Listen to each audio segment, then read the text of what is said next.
I'm green. Da da dee da da da da da da dee da da da da da dee da da da da da da dee da. Is this because it's an Earth Day episode? Yeah. I like it. Picasso.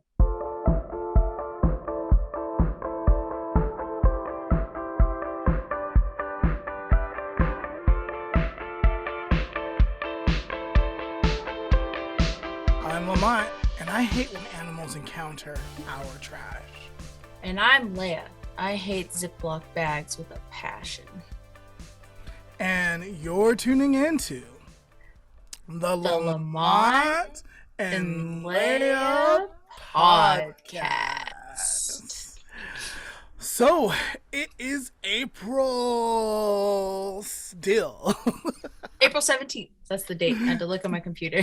Yeah, it's actually April 17th, and this is the beginning of Earth Week. And April 22nd is actually the National Earth Day. So you can celebrate Earth Week from the 17th to the 22nd.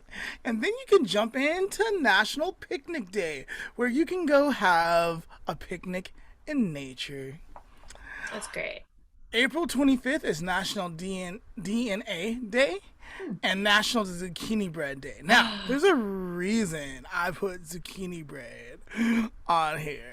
Leah, you know the reason. I do know the reason. One time, guys, Leia's mom, I asked her to make me zucchini bread, and she said she would make me zucchini bread, but she never made my zucchini bread, but she ate my zucchini. And that is the story. Do you want me to ruin your day? Or do you want to remain in this funny story for the rest of your life? Oh my gosh, what happened to the zucchini? You better answer. Give me Yeah, consent, Lamont. let's tell the truth. The Okay, truth will set us free. my mom didn't make any of that zucchini bread. No, I None of it. know. She never made any of it. Like ever. Any of the zucchini breads, she didn't make those. Oh. But she didn't ever correct anyone. Well, she didn't make my zucchini bread, and she ate my zucchini. She So, she didn't buy me one. Yeah, she bought them from some bakery that made them in store, like fresh. They're still freshly baked, just not by my mom.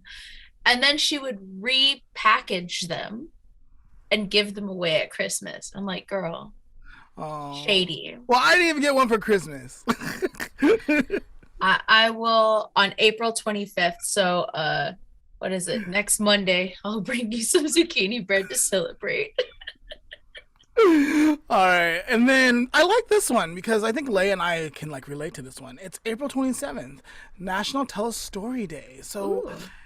if you're out and about and you want to celebrate this like day, like tell someone a story, like just a little quick story, you know. Oh, also it's Stop Wasting Food Day, and Oh, that's every last Wednesday in April. oh, So that's it great. switches, right? And then finally, we have April 30th, which is National Pool Opening Day. It's always the last Saturday in April, and I am so excited. Bring on summer! Bring on summer! So, today, Leah, what are we talking about? Well, first of all, Lamar, I'm gonna be honest with you. I totally ran out of time to find a guest today. I'm sorry. I'm sorry. I'm sorry. It happens. It happens. But I am using my online ingenuity today to have many guests. Today, sustainability TikTok will be helping us discuss our topic, uh, Woo! which is TikTok. about sustainability and how we can be more sustainable. All right, I have one question. Yes. Is there going to be a TikTok sustainability dance? No. Oh. But I mean, if I find one, I'll add it in. Okay. There's got to be someone who did a dance. It's got to be. I'll look for it. Let me find one. But all right, since there's no one to introduce yet, let's just hop right in. Let's get started. And I'm gonna put you on the spot, Lamont. When you think about being sustainable, what do you think about first? I guess like I guess I don't think of it as in terms of being sustainable. Like I have this ongoing thought of processes that I wish to imply into my house, into my life, into my routine that will be better for me and better for the planet. And I'm always kind of like thinking about stuff like that. Mm, cool. Um, sorry.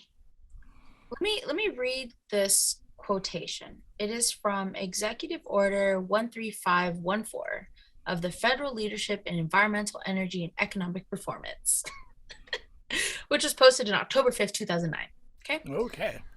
Sustainability means to create and maintain conditions under which humans and nature can exist in productive harmony that permit fulfilling of social, economic, and other requirements of present and future generations. Okay. What do you think that means? It sounds like it's just a definition describing what some people do and what some people don't do. That's what it sounds like to me. Yeah. So today I'm gonna kind of pretty much be talking only about like environmental sustainability, like how we can be more like I think people refer to it as like green, right? Okay. Okay. Um, but sustainability does actually entail things outside of just the environment. It relates to like social stuff, economics, development, like how our society develops. And to help us learn more about those three and also about environmental sustainability, I have a few TikTok guests that are going to help us. So the first one is by user Cheyenne Deirdrick. Cheyenne Deirdrick. I hope I am pronouncing her name correctly.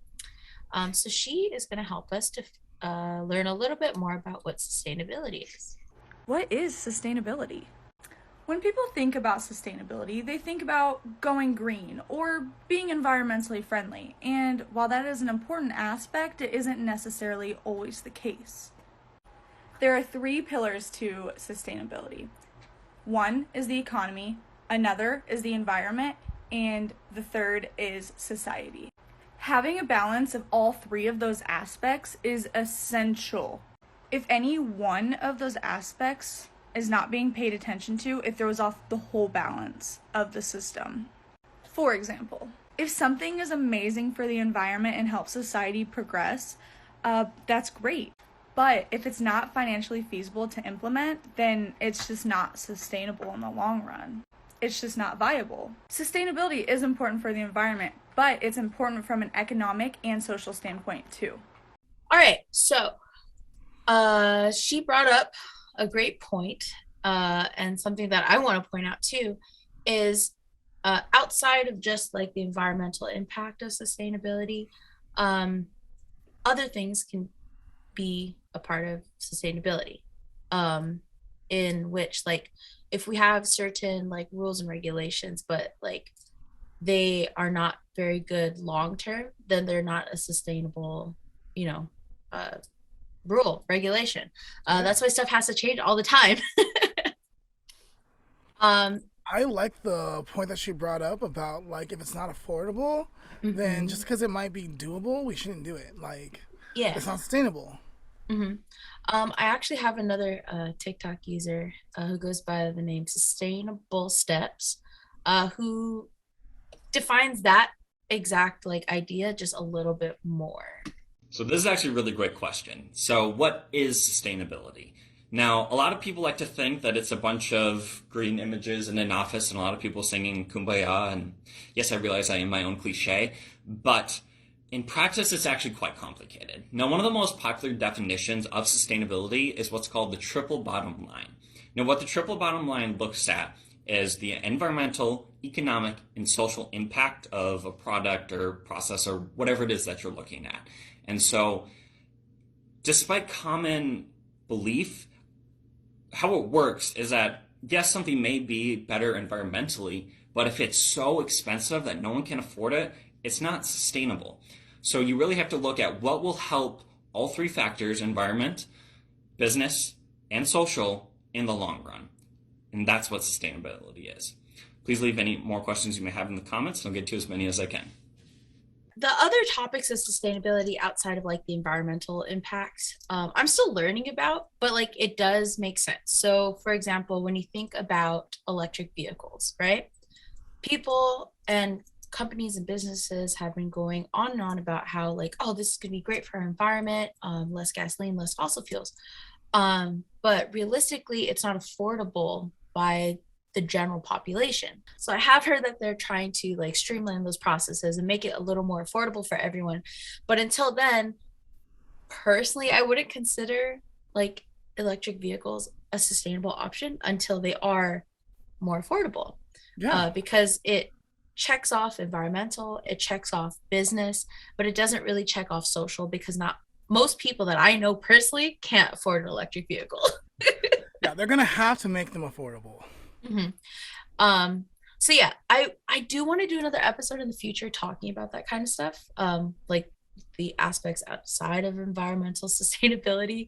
But I don't think I'm versed enough, so I definitely would have to like go outside of like TikTok and find someone who knows a lot more about that. But yeah, so that is sustainability. Another little point before I move on is sustainability also has to do with resource use.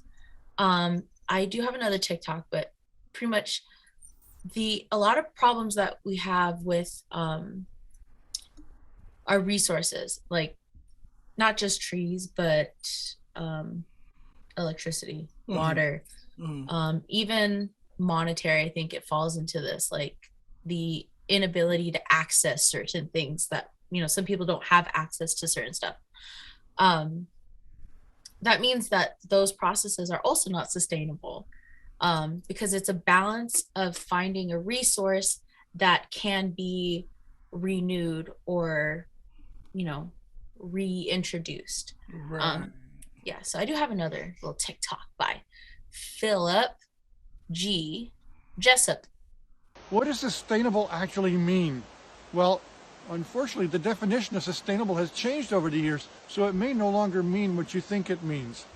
I'm sitting on the ruins of an old sawmill built over 200 years ago. They used to cut down the local trees to feed the sawmill, and when the local trees were gone, they cut down trees further and further away, making the price of the lumber go up until they weren't profitable anymore. They weren't operating sustainably. The original definition comes from a German fellow named Volkarlowitz, who was worrying about the same problem. He defined sustainability as the use of resources at a rate no greater than the rate at which nature can replenish those resources. That means it's okay to do logging and cut down trees, as long as you don't do it any faster than the rate at which nature can put those trees back. But in the 20th century, the definition drifted. It changed from the preservation of resources to the preservation of human welfare. And sure, resource preservation was still a part of that, but it was a smaller part. Instead of being 100% of the definition of sustainable, now it's maybe only half the definition of sustainable. And then it changed yet again. The modern definition of sustainable is the triple bottom line, which means we worry about social, economic, and environmental factors. So now environmental factors are only a third of the definition. And even worse, we find that of the environmental third of the definition, only a portion of it is actually resource preservation. There's an oil company that sells a sustainable dry cleaning solvent made from petroleum. That would be laughable by the original definition of sustainable. But by the triple bottom line definition, they might actually be right about it being sustainable, because preservation of resources is so unimportant in the modern definition of sustainable. So thanks to the modern triple bottom line definition, we can burn through our resources and not worry about it. We can still call it sustainable. So if anybody says that something is sustainable, ask them which definition they're using. I think he brings up a good point. And that kind of brings me back to like my college days, where I did take this energy class, and there was two terms. It was like resources that were reusable, Mm-hmm. and then not reusable energies or resources. And like Mm-hmm. the example they used is oil, right? And oil, like gas and oil. And like once all the oil's gone, if there's not more oil produced in the ground, which takes like hundreds of millions of years to produce, like it's gone. So we're gonna have to like find other reusable sources. Mm-hmm. Yeah, so I did like, and it was a little repetitive because he did mention some of the other stuff from the other uh videos. But he brings up a great point. Like a lot of people are forgetting about like resource renewal. So yeah, like it might be like, we'll go back to the electric car thing, right? Like yeah, it might be good socially, it might be good for the environment, but like the things that go into making those batteries are not easily replenishable. So it's just like, at what point is that actually sustainable? Who Right. knows? They're still doing sciencey stuff, which I'm hyped for. They've been doing sciencey stuff for years, though. So hopefully one day we can have more sustainable options um, to fill all three of those sections. Like I don't know too much about all the other aspects, but I do know a little bit about the environmental side. So we're going to transition onto that. If you guys know anything about the like social and economic aspects of sustainability, contact us. I'd love to have a conversation. Love to have a podcast. Love to do another one of these because sustainability is important to me. Outside of environmental impact stuff too. We gotta save the world. Gotta say, actually, that's a great question, Lamont. Have you tried to make sustainable changes, and how did that work for you? We're talking environmentally now, so we're gonna transition just to be talking about environmentally now. Well, I don't litter. Like I choose not to litter. Like I won't like I will throw things in the trash. Now, is that really helping? I don't know because of the landfills and stuff. I do recycle, but again, like, is that really helping? Yeah. Other than that, I haven't really done much of anything else. Well, You know, hopefully- sometimes I try to buy like repurposed or reused things. Yeah. Well, hopefully later when I give some tips and tricks, we can find you some other stuff to incorporate into your life. For me personally, what changes have I made? I try really hard to not buy like soaps and bottles. Like I try to go to stores where I can refill the soap because that's like a really easy thing that I'm buying all the time, every few months. I buy like huge bottles though. So like every few months I have to go in and just like, why would I buy another bottle when I can just go over here and refill it? So I have a few things like that, but mostly soap. I used to do that with certain like rice and noodles and stuff, but there is nowhere out where I live currently, not in California, but back in Hawaii, there's no place that does that at an affordable price, which means it's not sustainable for me economically to do that. Some other stuff I do is we compost now, which which reduces food waste for two reasons. Like you're still throwing out food, but for us, since Patrick gardens, it works out good for him because he has I think it's soil or fertilizer, one of those. But a second reason is landfills can have such a concentrated like food just rotting, and it'll get piled on top of each other and it'll ferment more, which creates more gases and stuff. So having it elsewhere, turning it into soil rather than just rotting food can be a little helpful. Yeah. Vlad's been, I'm pretty sure I can share this.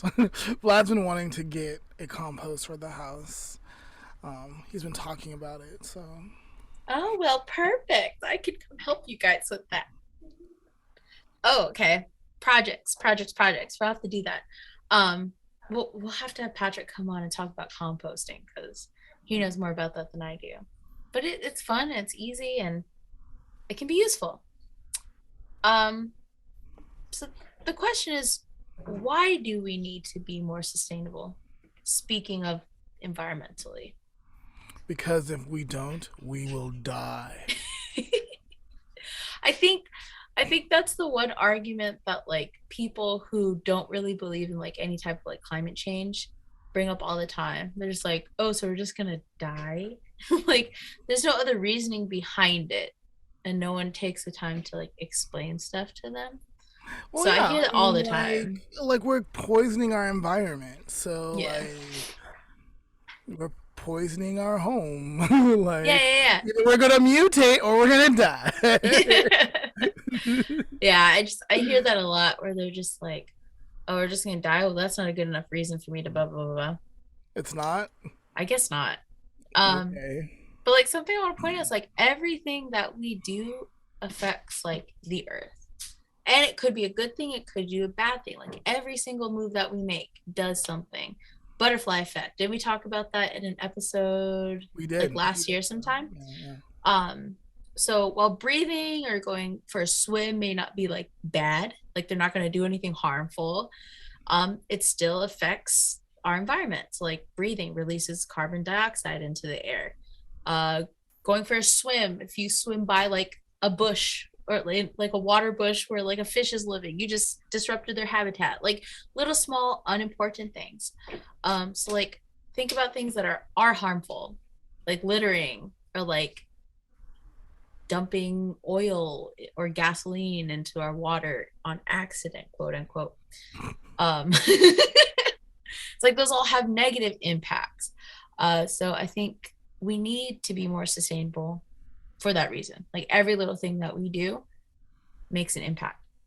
Yeah, and it's going to impact our quality of life. Mm-hmm. So a lot of people, when you talk about, remember when it was just like, oh, no more plastic straws because save the turtles? Yes.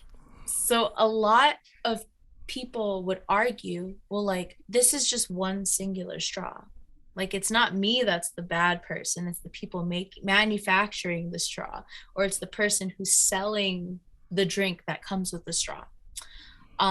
While that has some like merit to it, our larger companies do need to be a little more like honest and like need to work on their environmental impact. The power that we have as individuals also is important.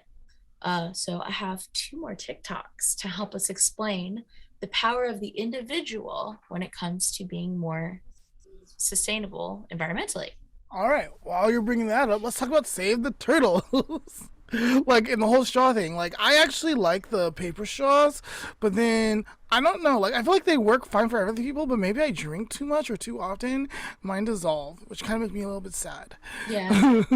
I think like most people have that problem. I don't think paper is the way to go.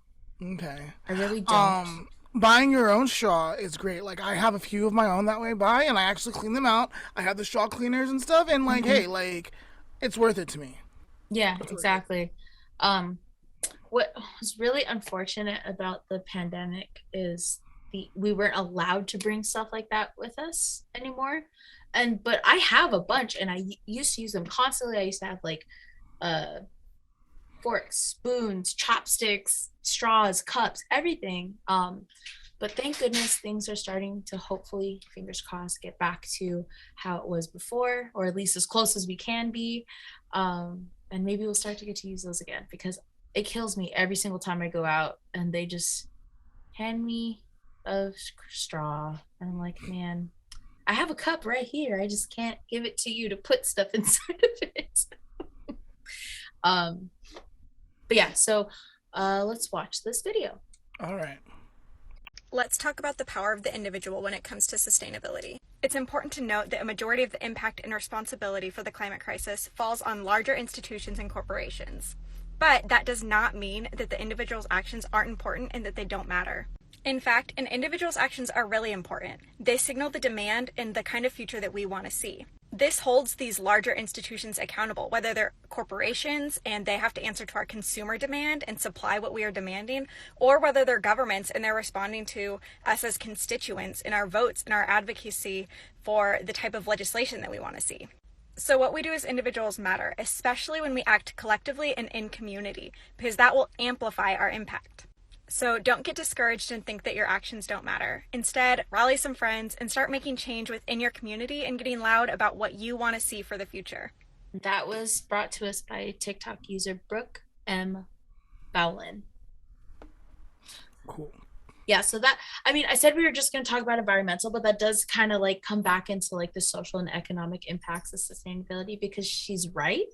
Like the things that we buy and the things that like buy over each other, it counts as a vote. And companies and marketers who are watching these trends and stuff will kind of pick up on them, which is why you'll see more like, if you go to like Target nowadays and look at the shelves, there are a few more like either recyclable, reusable, refillable like products that you can access just at a normal Target.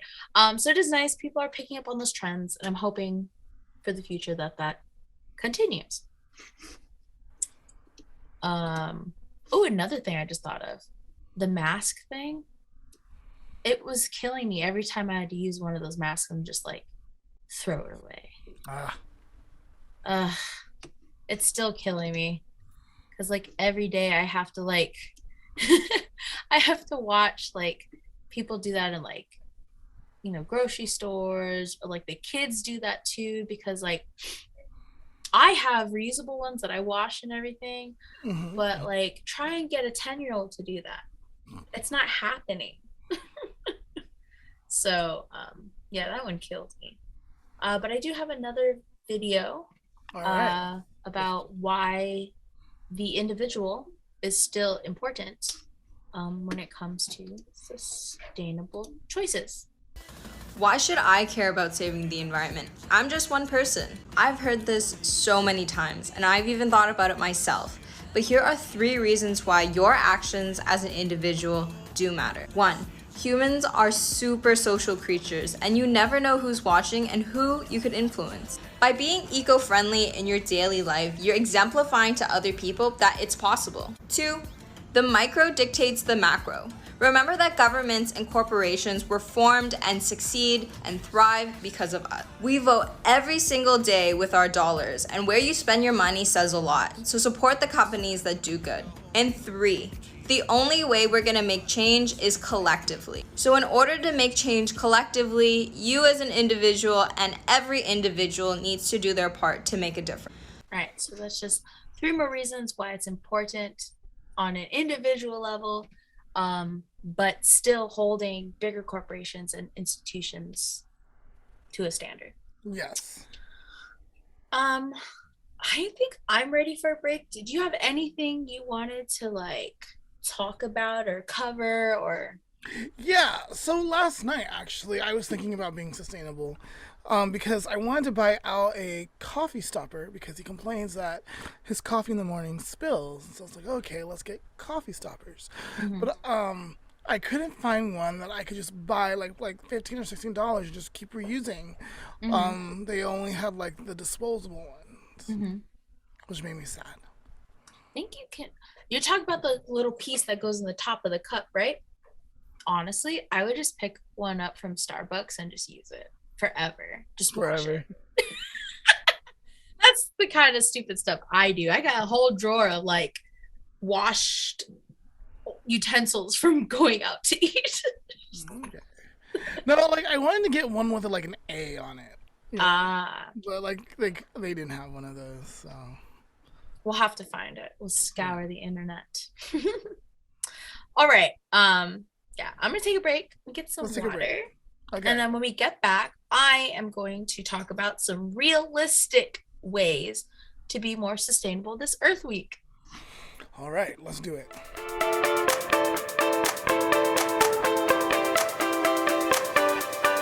Okay, Lamont, today let's talk about favorites again. We haven't done that in a while. So Lamont, what is one of your favorite foods that you could eat like forever? Um, the first thing that popped into my head was mango. I don't know if it would be sustainable to provide you a lifetime supply of mango. Maybe it is. I have no idea. I don't know anything about mangoes except that they are delicious. They are delicious. Yeah. They're actually one of the fruits that are higher in sugar too. So They're very high in sugar, but like taste really good. So I don't care. For me, I would have to like if there was no limit, it would have to be like sushi. Love it. Just love my fish, love my rice. It's perfect. yeah, and like you don't have to gorge out every time. Like you can just have a few pieces here, a few pieces here, a few pieces here, and a few pieces here. That's actually like doable. But we gorge out because we play all you can eat price. Exactly. You know what? Maybe And they I'll were make like, some tonight. why did we eat so much? I know. I wish I could just, I don't know. I cannot justify out here spending, and out here, I mean California, because I'm still in California currently. I cannot justify dropping like $10 plus on like a tray of like 8-piece sushi. And I'm just like, Oh yeah, like especially from the store. Ew. I know. And then sometimes it's not even good. I went to this restaurant one day and it had like a really cute name, had really good reviews. I was super excited. I ordered like $20 worth of it because I was like, I was craving. And it was boring. I was like, I would have had a better experience going to Stater Brothers and buying their sushi. Or a place that just has all you can eat for $25. That too. I should just gone. Just not that place. Just not that place all you can eat. No, thank you. What other favorites do you have, Lamont? Grillers actually.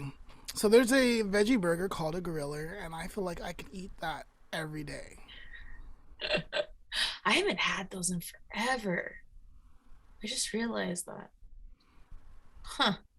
I'm gonna have to have some soon. For me, iced tea. Like, I'm not picky. Just any iced tea. I just love iced tea. Yeah, that's probably like my favorite drink. Plus, it's very close to water. It's just flavored water, right? It's the color of water. Wait, no, wait. Okay, that was just a bad joke. All right.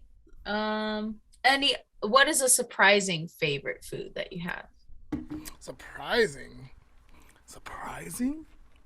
How Like about me. you go first? Oh man, I was trying to think too. What is like something that either people don't eat very often or like is very niche? Pork. I'm just kidding. I know. I know some people do, but not me. Silly guy. I'm trying to think. A surprising food. I would have to say for me, canned tuna. I like canned tuna. I know a lot of people do, but like especially like in the media. Oh, I know. To talk about the media, canned tuna aside, I think a lot of people like it more than they realize. I love kale. I'm sorry. Everyone hates kale. I love it. I don't think I hate kale. I don't eat it or consume it as much as I can. And I think the best way to consume it is probably in a smoothie.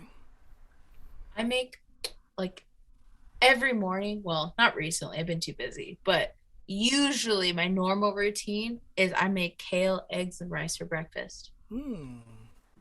Delicious. Yeah, so that would be my like Surprise one. I don't think I have a surprise one. Lamont is normal. I eat a lot of things. Right. That was a nice little short round of favorites. What is your guys' favorite food? What's your favorite like food that people wouldn't usually associate with being someone's favorite? What what could you eat a million of and still want more? Let us know down in the comments. And we're back, and we're still talking about sustainability. And Leah's going to give us a few tips to help us be more sustainable this Earth Week. All right. So when you look up sustainability tips, you see a lot of like zero waste, a lot of go vegan, a lot of, I don't know, change this product in your routine, blah, blah, blah, blah, blah. While those are good things, they don't work for everyone. And I feel like a lot of those aren't sustainable for certain individuals. For me personally, I could never go vegan. So even if I wanted to, even if I really wanted to try and I was convicted that like that is what is my next step in sustainability, I couldn't do that. My thing is, this is my thing. Here's my little rant. I don't smoke. I don't drink. I don't do drugs. Let me freaking have my cheese, my dairy. Like, come on. Like, do you just want me to be unhappy? Like, live an unhappy life? Come on. Okay, that's it. Newsflash, Lamont, anti-vegan. Just kidding. Just kidding. He's not anti-vegan. But, yeah, so today I wanted to share a few things that people could easily change and could potentially not have an issue with it being sustainable for them personally. The first easiest one that I think a lot of people already do is changing their billing to paperless. Yes, I've done that. So it's super easy. Most people have online banking accounts. I think it's probably maybe the older generation or some other like millennial age people who aren't very like tech savvy.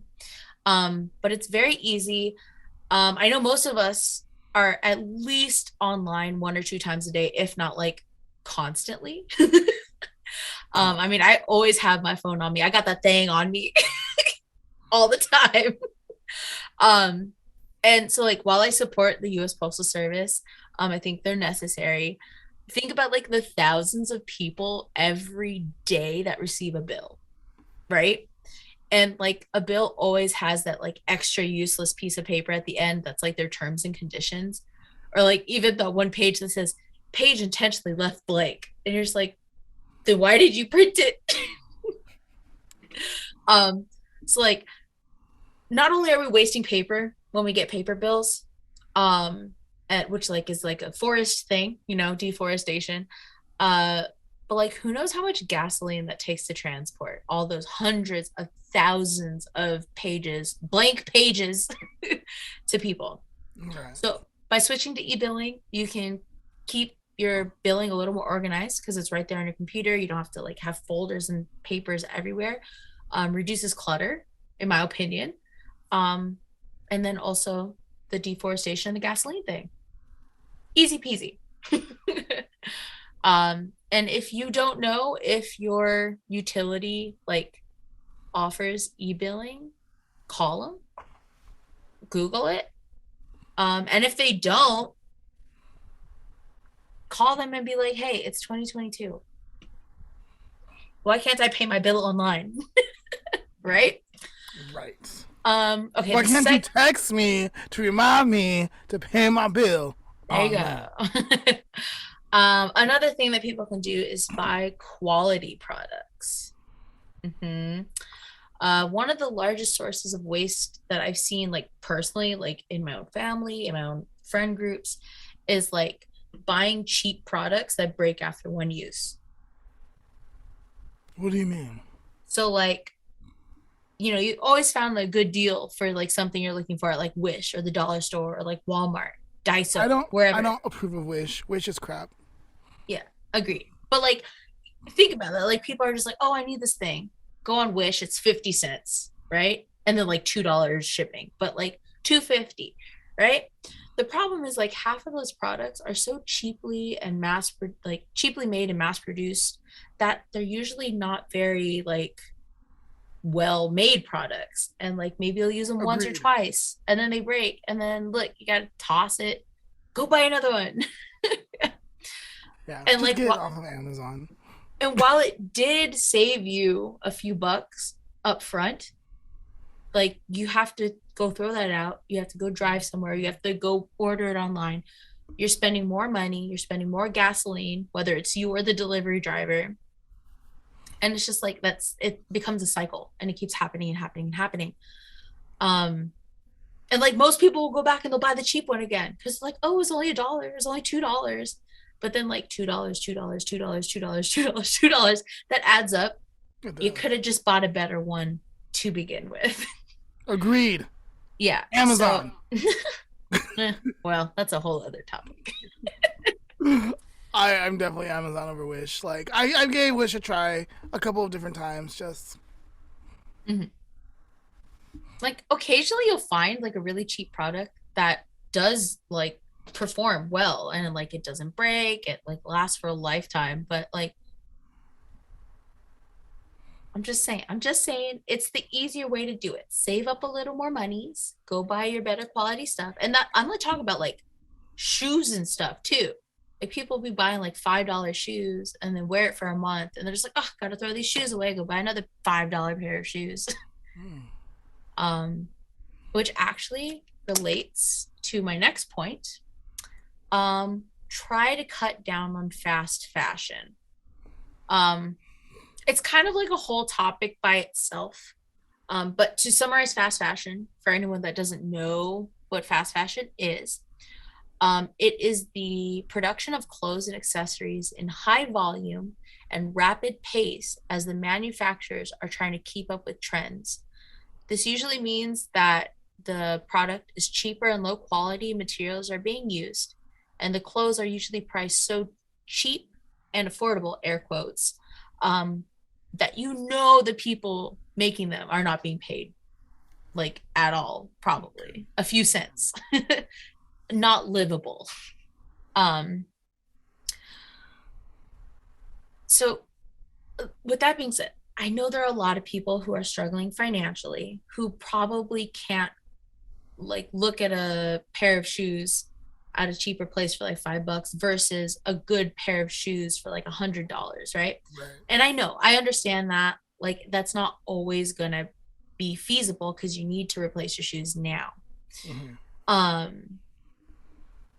Sometimes that's why I said to cut down on fast fashion. Like do what you can to try and do that. So like if you could maybe put up with your cheap shoes for a few more weeks, months, however long, to like save up a few more dollars and get those more well-made shoes, then it's going to work out for you in the long run, even though it's more cost up front.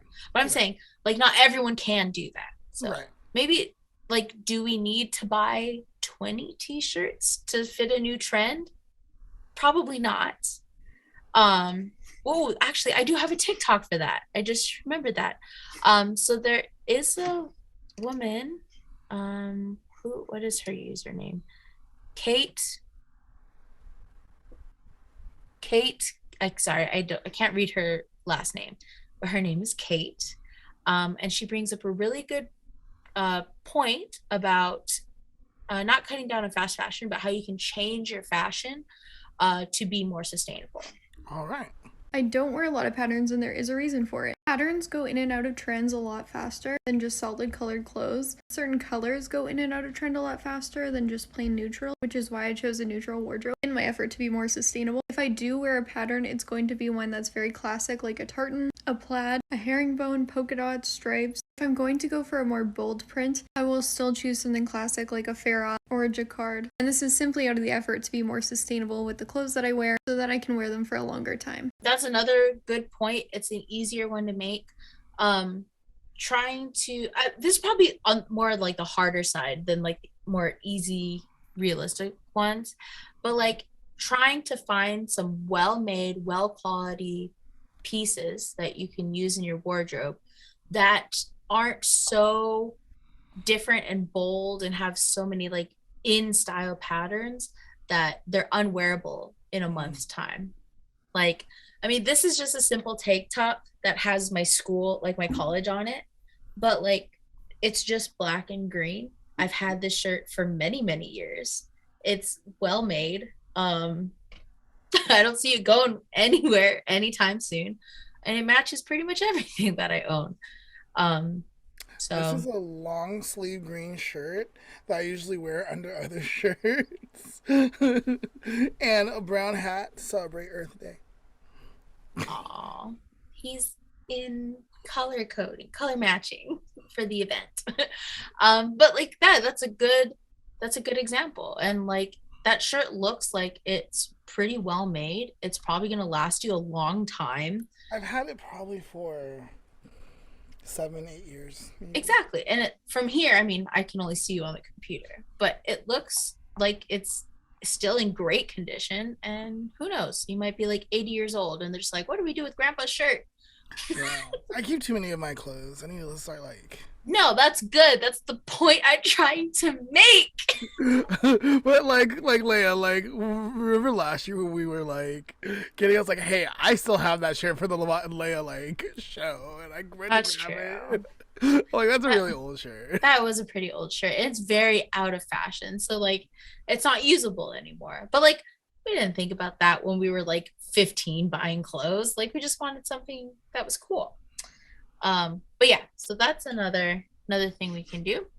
Another easy thing to do is buy local. So usually you hear this term when it comes to like food and farmers markets and everything. Yeah.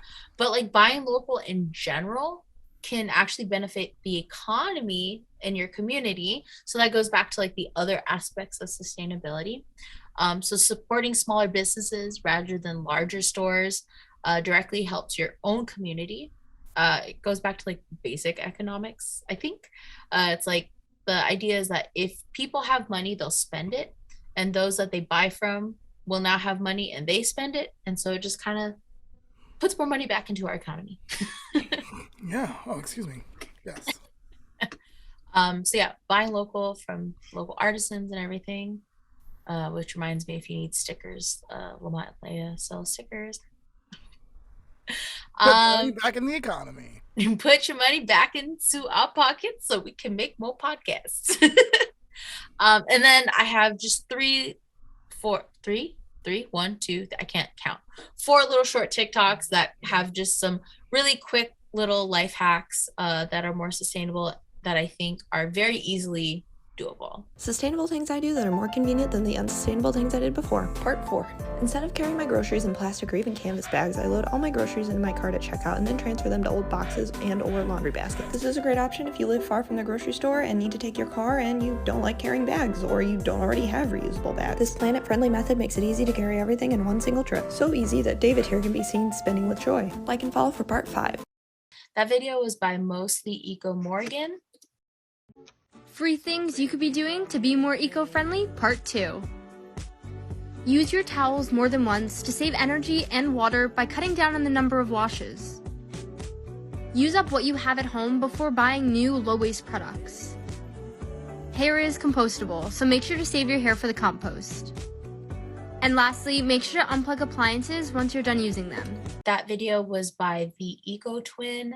I have a question for you. Would you throw away this cauliflower just because it was a little bit brown? Well, a few years ago, I definitely would have, but that's only because I didn't know how bad it was to send our food to landfill for climate change. I also never thought about the resources it took to grow food, like the greenhouse gas emissions from transportation or the water usage. So next time your cauliflower is brown, don't throw it away, just cut off the brown bits. That video was by Environmental Education. Or cook it before it spoils. Yeah, that's another good point. But like, just the idea, there's a lot of people who throw, I'm not gonna put anyone under the bus in my household, but there is a certain person at this house who refuses to touch a banana if it is slightly brown. Blend it into a smoothie. Refuses. It was hilarious because they had started to get spotty, but like the inside of the banana is still fine. Even like when they're black, sometimes they're perfectly fine. It's just the outside. But anyway, it started to get spotty and they went up to the bananas, picked one up and goes, "Ooh, it's brown," put it down and walked away. I was like, please just eat the banana. Well, I actually can't when they're that brown because that means they're super ripe. Mm-hmm. And like it gets like really like gross for me, like yeah, but then you can use it for other stuff. Yeah, you can use it for other stuff. But like these ones had had just started to get spotty. Like it wasn't even brown yet. Like there were just spots on it. I was like, please. But anyway, so yeah, trying to use up food before it goes bad, or when it's slightly marred, not just tossing it, just cutting off those parts and using it. I'm not saying rotten, because that's dangerous. Yeah. But you know, if your apple has a bruise on it, it's still fine. Just cut the little part off, and then the rest of the apple is perfectly fine. Okay, hold on, one more. Gorgeous, gorgeous people are using 2022 to care for the items they already have instead of buying new things. Today, we are getting it together and taking care of our wooden utensils and cutting boards so that we avoid stuff like this. I am heating up some coconut oil, but you can buy yourself a nice mineral oil to do this, but we are just using what we have today. And we're just going at it. I just do this in a super lazy way, and there's really no way to like totally mess it up. Make sure your utensils are prepped and clean and sand them if needed. And if you know what type of food you use it with, feel free to also add some salt or sugar to that oil, and you can let that sit for like 24 hours or put it in the oven at 350 for 2 minutes. Now they're looking better. They got some better color. Just look at that before and after, and they are more protected against things like warps and cracks. And that video was by New Lifestyle. So that last one might have been a little hard to understand if you're just listening to this podcast, but that's another great thing, and a very easily like doable thing would be to replace your plastic cookware with wooden ones. Now obviously things like a spatula, like to scoop like pancakes and that one you probably can't find a wooden alternative. At least I haven't yet. Right. But enough one, you mean, right? Yeah. So like wooden spoons and stuff are great. Like they last a long time if you take care of them, which this TikTok was about, like oiling them so that they stay nice and pliable. But they last a long time. If they ever do break, they biodegrade very easily. And like she was saying in regards to like cutting boards and stuff, if you cook like the same thing on it all the time, you can actually season it to make it a little more tasty.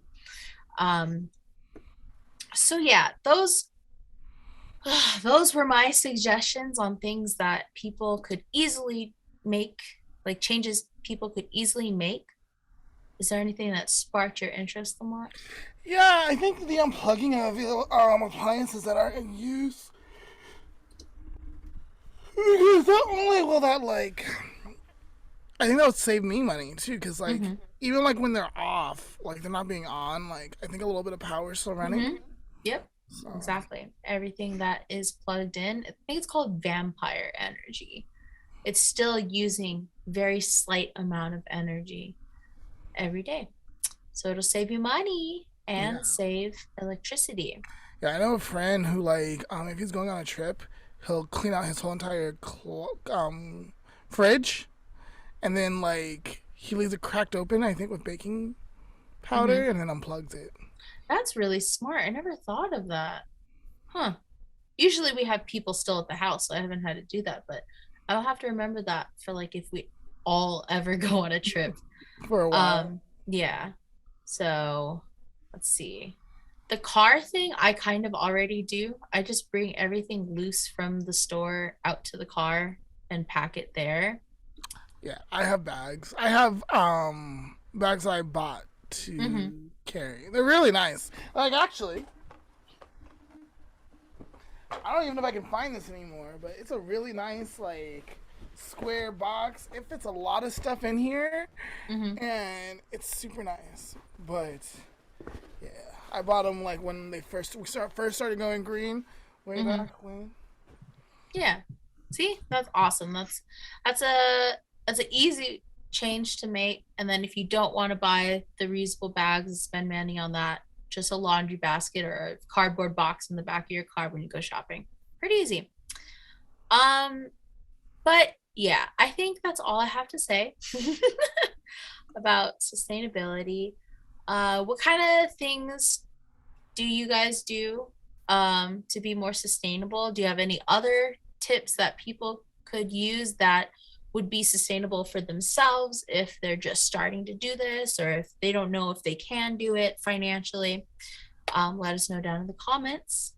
And again, if you know anything about sustainability in regards to the social and economic impacts, contact us because we'd love to have you on to speak. Yeah.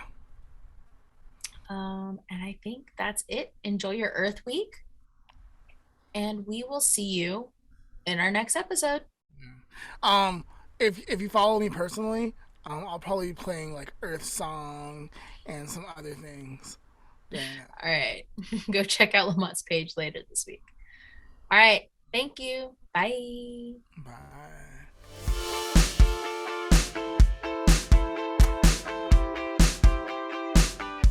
Today's life lesson is experience what you have learned.